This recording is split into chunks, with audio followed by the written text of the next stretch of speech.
ہم صحابہ کو بھی ماننے والے ہیں، اہل بیت کے بھی غلام ہیں۔ اگر کوئی سی ایم پنجاب کو بات کرے، ان کے خلاف بات کرے تو اس کو پکڑ کر اسے معافی تلافی کروائی جا سکتی ہے، اور جو کتا صحابہ کو بھونکے اس کو پکڑا نہیں جا سکتا، اس کو بھی پکڑے نا۔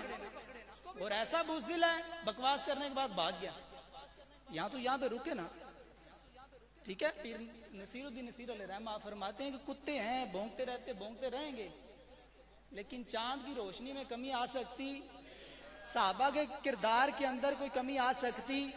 کتے بھونکتے رہے تو بھونکتے رہیں۔ صدیق عمر عثمان حیدر تو میں باری جان، میرے کملی والے دا ہر یار بڑا سونا، باغلا آلہی و صحبہ و باری